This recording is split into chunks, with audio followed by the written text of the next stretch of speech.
Hello there. It's great to have you join us on a fresh episode of Tech Trends as we seek out innovation and creativity that are unique to Africa. On our lineup this week, some secondary school students of Queen's College in Yaba, Lagos take the shine at the ICTEL Expo as they showcase their STEM and robotic skills. Also on the program is my chat with Modupe Atibie, founder of Credence, and we talk about the regulation of digital currencies and the adoption of the e-naira. I'm Olayemi Odunuga. Welcome to the program.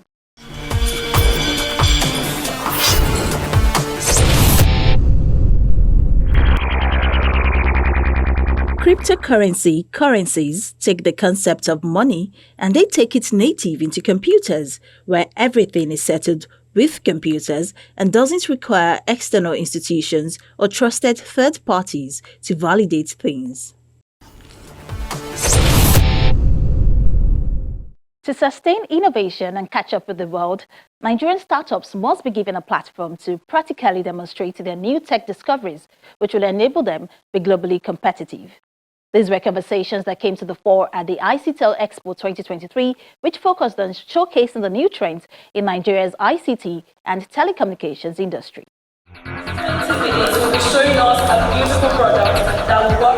It's a day set aside to stimulate discussions on ways to foster the growth of Nigeria's ICT and telecommunications industry. Get ready as we embark on an extraordinary journey. The ICTEL Expo 2023 provides an opportunity for Nigerian startups and tech enthusiasts to demonstrate their innovative ideas and build strategic relationships. With the mandate of regulating telecoms. This year's theme focuses on technological disruptions and how industries are being transformed with innovation.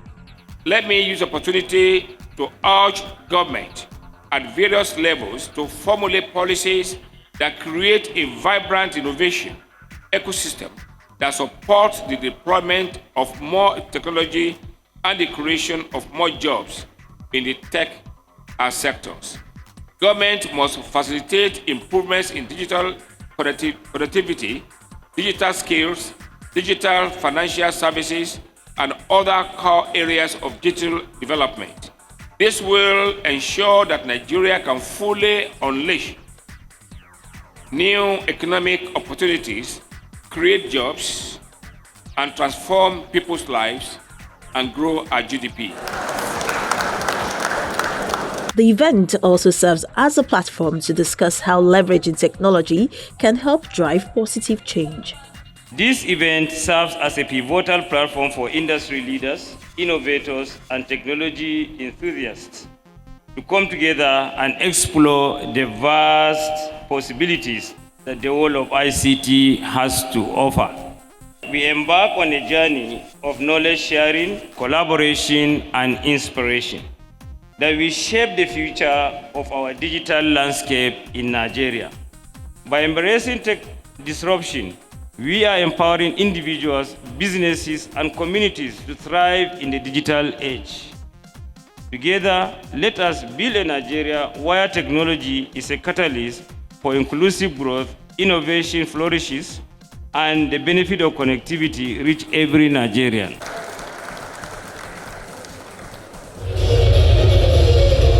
Startup pitch sessions and exhibitions showcase recent innovations, but still in the spotlight are secondary school students of Queen's College in Yaba, Lagos, codenamed Team Aurora. The girls have designed two innovative projects: Dam, a self-recycling hydroelectric dam for the generation of electricity, and Cleaner, a sweeping robot. As a team, we came up with several innovations, even though we used Lego parts, like a lawnmower, a bridge to an invisible mall, and so on. The epileptic power supply in Nigeria has informed our curiosity to produce a self-recycling hydroelectric dam, Dam. Dam has two compartments. The first compartment, which serves as the reservoir that houses the water, and the second compartment, which houses the turbine. The reservoir has two inlets and one outlet.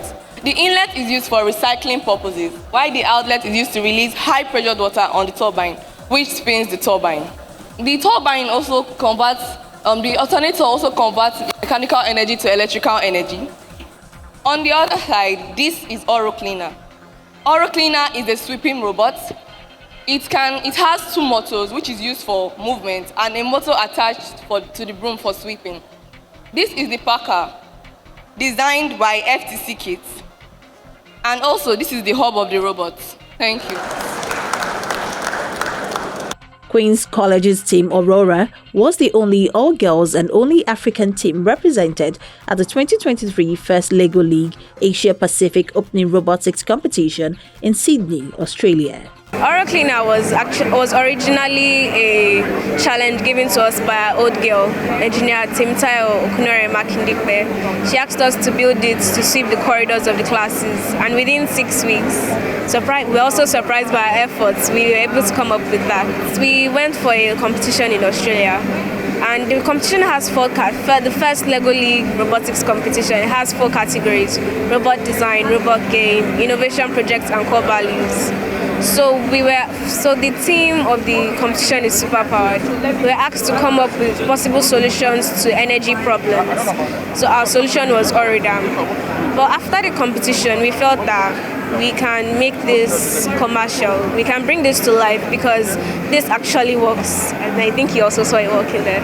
The ICTEL Expo serves as a platform to share perspectives on emerging issues and trends in the digital economy, as well as explore the possibilities the world of ICT has to offer. Саме зараз на практиці, як працюють такі дрончики. Eugene Nestetic and 5 of his co-workers shuttered their company developing medical and biotech startups to join the defense forces days after Russia invaded Ukraine. But within 2 months, their commanders agreed it would be more useful if they gave up their military careers and used their expertise on technical projects to help the war. Це саме заряд кумулятивний для тексту.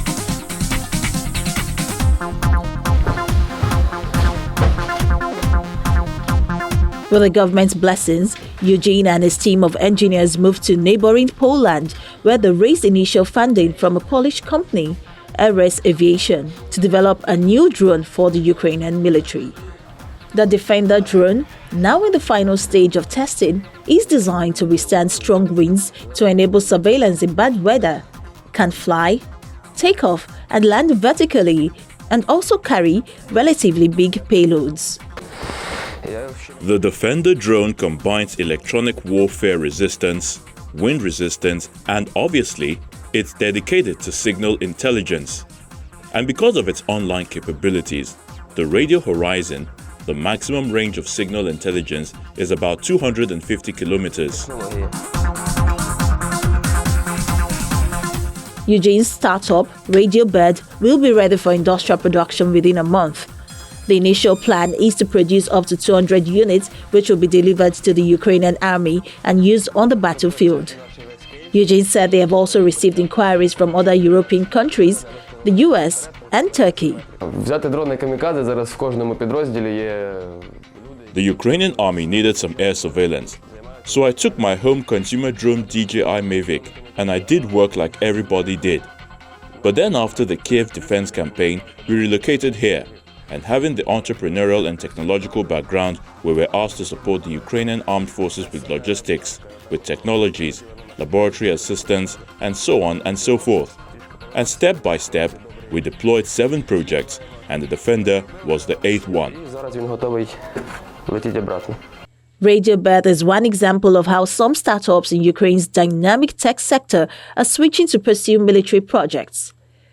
Military experts and Ukrainian officials said that innovations developed by these startups are making a difference on the battlefield, ranging from software applications that can target enemy positions more quickly to civilian drones adapted for military use, and systems that integrate data to give commanders more detailed battlefield views. Дрончик. Our model could show that we could detect the enemy's targets very precisely. For example, from 6 kilometers distance, we can detect the enemy unit, which emits a wide band with accuracy up to 20 meters. This is very, very important because the main problem in the battlefield right now is that our drones, our units, cannot operate freely under electronic warfare influence. Летіли його, шукали і Before Russia's invasion, Ukraine represented one of the fastest growing tech hubs in Central and Eastern Europe. According to data from dealroom.com, the enterprise value of startups soared more than ninefold between 2017 and 2022 to reach 23 billion euros.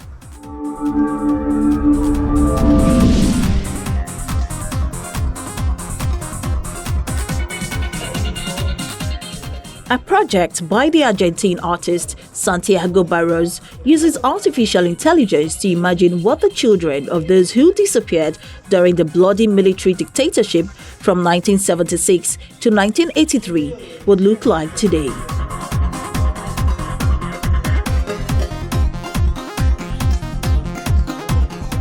During the dictatorship, the grandmothers of the kidnapped children, the Abuelas of Plaza de Mayo, rose to prominence as an activist group. The group, which has located 132 grandchildren, thanked the initiative but clarified that it is an artistic project that does not provide an accurate tool for identifying the children of the disappeared. The group says the DNA test continues to be the official identification method. Generally speaking, people contact me about an isolated case, and the response was always the same. I can't believe it. It's exciting. I make clear to everyone this is one of the many possible results. In some cases, they recognize the AI-generated image.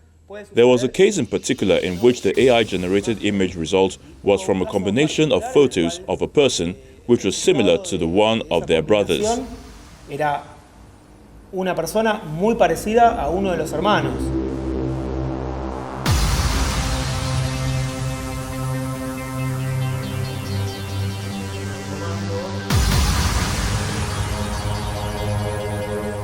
Using the Mid-Journey app and combining the photos of the disappeared mothers and fathers obtained from the public archive of the Abuela's website, Barros creates what the faces of their children might look like as adults today and posts them on his Instagram account. I always choose images where the person is looking at the camera because I think by clearing the profile and finding all these people, the images of these people with their eyes, in a way they are questioning you and reminding you of that horror, disappearances during the dictatorship. They are still alive. These people still have their identity which hasn't been returned, and that this is a crime that is being committed every day. Does this visibility work? Yes, it does. But we want people to know its inception was not an official project of the grandmothers of Plaza de Mayo and the institution, but from another person who was sensitive to the cause and wanted to collaborate with the search. It's an artistic view that uses an artificial tool for imagination, but it's not conclusive. These images could be touching, but they could generate a person different from the one we are searching for.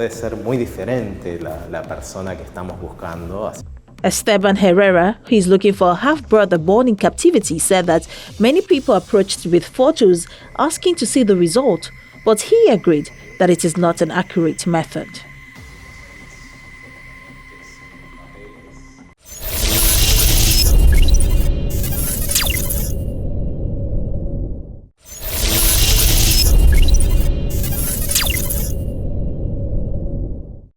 As the cryptocurrency industry expands, governments across the world are also paying attention to how crypto assets can be regulated. Today, most crypto activities take place on centralized exchanges, and these platforms draw scrutiny from the government. But can the creation of a national cryptocurrency exchange be a way to place digital assets under government oversight? I discuss this and more with Modupe Ativi, founder of Credence. Enjoy the chat.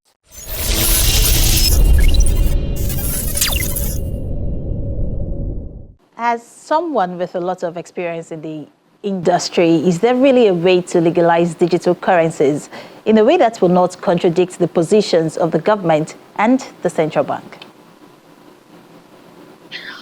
There's no way. That's the simple answer because there's no way to legalize digital currencies or digital assets in any jurisdiction without the involvement of the government and the central bank. It doesn't. It can't happen anywhere. So what I'm trying to say is, first of all, there have to be regulations in place. So they have to come and say, okay, this is how they intend for the public to work with cryptocurrencies. And then we can talk about how they can be legalized. There's no other way that can happen. But while many countries are with the introduction of crypto regulations, will launching a national cryptocurrency exchange help? Well, launching a national cryptocurrency exchange without regulations is putting the cart before the horse. So I believe, and I've always believed, that putting adequate compliance and regulations in place will make governments, individuals, and businesses more comfortable about relating with, crypto assets, digital assets, and digital currencies. So saying a national cryptocurrency exchange is an incredibly exciting idea, and it would foster adoption. Like, there will be a lot of people who would jump on it and use it. But that's the cart before the horse, because we need regulations. We need laws in place to know how exactly are we supposed to trade. How exactly are we supposed to use this exchange? What laws are applicable? Are there tax reforms? Are there, all those things have to be put in place first before we talk about a national cryptocurrency exchange. So you're saying that we actually need like a crypto bill, for instance, before we can have a national cryptocurrency exchange? Precisely. So let's assume we launch a national cryptocurrency exchange. How will it help the government, regulate crypto trading platforms in the country? Okay, simple, because then we now have a centralized, I know one of the perks about, blockchain and cryptocurrency is the fact that there is decentralization. That's one of the perks. But the fact that there is regulation in place, the CBN and the government have the National Cryptocurrency Exchange will be a centralized place where individuals, governments, and people who trade can, be regulated. So we can see what's happening. Compliance is in place. It will reduce the efforts of bad actors. But as per Nigeria's e-Naira, will an official crypto exchange help improve its adoption? I believe that is possible, because at the moment, well, the e-Naira is not doing too good, regardless of the statistics that we see out there. But I believe that when people can attach value to a cryptocurrency exchange, then they will begin to use the e-Naira even more. Because right now what's happening is that there's no value. The e-Naira is not serving any value, even to the highest cryptocurrency users in the country. So there's really no need to use it. But bringing it on an exchange, that's the question I was trying to answer. Bringing it on an exchange where people get to trade with the e-Naira, get to trade with other currencies. The e-Naira will obviously be a doorway or a window, a platform, a go-between our regular fiat currency and other cryptocurrencies. So it's going to do well, I believe. Why do you think there's a gap in the adoption of the e-Naira? Because it serves no value at the moment. I was reading up a few hours ago, actually, the IMF said that 98.5% of e-Naira wallets, e-Naira wallets are still unused. They've never been used even once. I opened an e-Naira wallet as well. So I have a business one and a personal one. But as yet, I have never had to use them. So those statistics are correct. And I know that the government has also released statistics of the volumes and the billions. Maybe it's just 3 or 4 people doing that. We don't know. But you see, at the moment, it serves no value to the cryptocurrency users that we have in Nigeria. So there's no need to use it. That's why adoption is low. But what would you propose? Okay, so I propose a relaunch. But not just a relaunch, because we have seen e-Naira 2.0. So not just a relaunch, but this time doing it properly. let people find or give people a reason to use the e-naira. At the moment, there's no reason. Like I said, it doesn't serve much value. Give people a reason to use it. Nigeria is still globally one of the countries with the highest users of cryptocurrencies and virtual currencies and other digital assets, despite the fact that the government does not approve of its legal use. Even with the federal government approving the use of blockchain technology, they were very explicit to say not cryptocurrencies. But what could happen?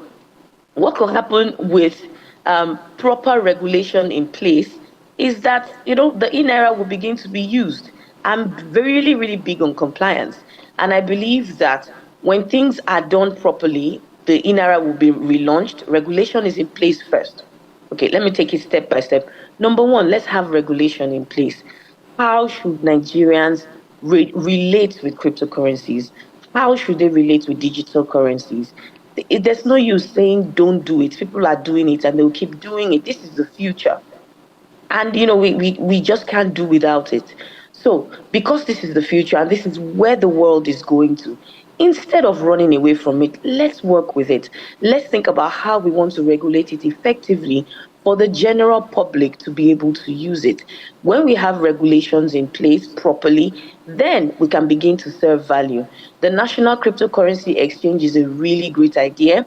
And then bringing the e-naira on it, a platform where people can, relate to the e-naira and with other virtual currencies, then I have a reason to use it. If I need naira and I have Bitcoin, for instance, I could exchange on an exchange and then get on this national exchange and then get my fiat money.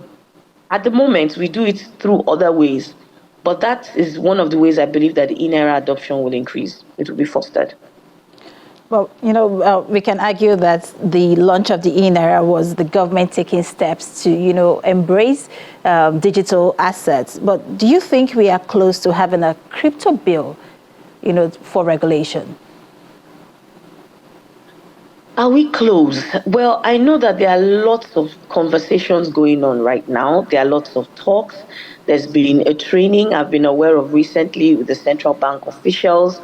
It's things are happening, but I still sense the it's slow. It definitely is slow. I'm looking out and I'm hoping, because I know that there are people working to help see how the e-naira can be used more.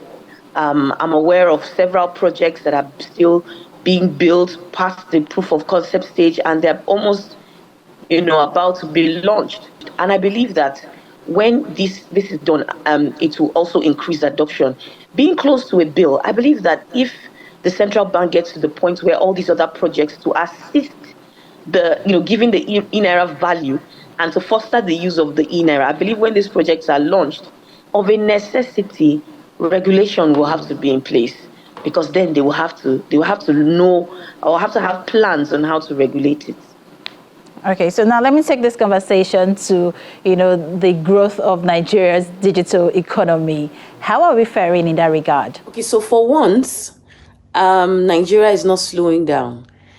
Individuals, businesses are transitioning fast to the digital economy. So what's happening now is people finding out that, this technology is good for me, and then they're getting on the bandwagon. All on their own is happening, and it's happening fast. So the transition is happening, but to make it more seamless, we need proper regulation in place. So people just know what the expectations of the government are and how they can relate with each other in this jurisdiction when it comes to their transition to the digital economy. Well, thank you so much, Mrs. Modukwe Ativi, for joining us on Tech Trends.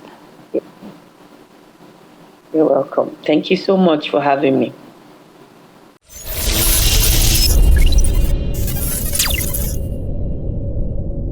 Well, that's all we have for you on our lineup this week. Thank you for watching. But as always, Tech Trends is here to share insights, trends, and developments happening in the tech space. And if you missed any part of the program, you can always catch up on the channel's TV YouTube accounts, where we have all of our episodes. And I encourage you to watch, share, and like your favorite editions. Until next time, I'm Olayemi Ojunuga. Bye for now.